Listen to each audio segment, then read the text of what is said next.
Bonjour aux parieurs et aux amateurs de MMA.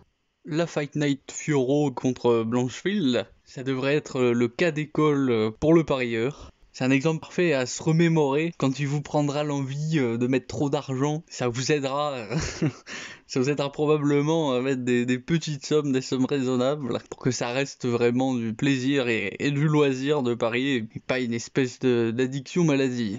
Aussi, je tiens à préciser que si je ne mets plus de vidéos des combats, c'est vraiment pas par plaisir, c'est parce que l'UFC me tombe dessus très régulièrement en ce moment avec le copyright, et je vais sûrement être contraint de n'utiliser que des images à partir de maintenant. Et sur ce, passons à l'analyse du combat.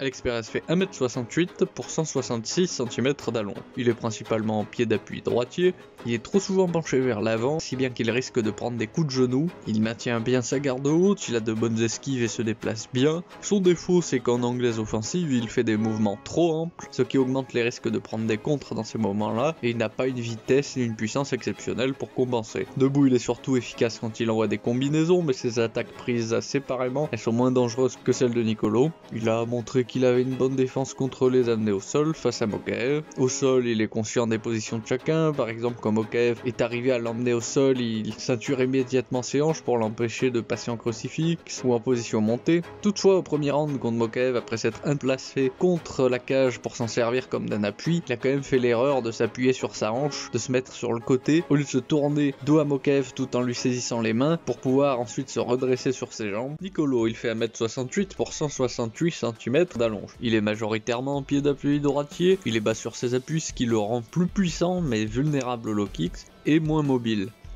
Il a un style très marqué puisqu'il travaille surtout en contre. Il monte sa garde et se déplace de façon circulaire, latérale, avec beaucoup de pas chassés, jusqu'à ce que son adversaire tente une attaque, et seulement là il passe à l'offensive. Ça a l'avantage de lui permettre de ne pas prendre trop de risques, mais ça peut le desservir sur les scorecards en le faisant paraître inactif. Il feinte bien avec son bras avant, il maintient sa garde main haute tout le long du combat plutôt bien.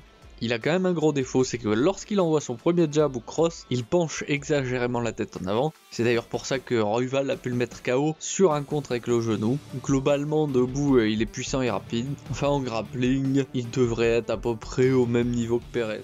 Je ne suis vraiment pas convaincu de la capacité de Perez à couper l'octogone, à couper les trajectoires de Nicolo, et ainsi l'empêcher de constamment sortir de la ligne centrale, partant sur sa gauche ou sur sa droite, et c'est crucial pour l'emporter contre Nicolo, surtout pour Perez, qui est plus à l'aise contre un adversaire qui reste en face de lui et le laisse travailler en combinaison, puisque Perez, il est surtout bon en combinaison. Aussi, devoir mener un combat où il peut placer un seul coup la plupart du temps, c'est vraiment pas l'idéal pour lui. Après, il peut tenter d'exploiter le défaut de Nicolo, qui consiste à se pencher excessivement en avant, en essayant d'envoyer un coup de genou ou de uppercut au moment où il le fait, comme Royval a pu le faire, mais ça semble quand même improbable.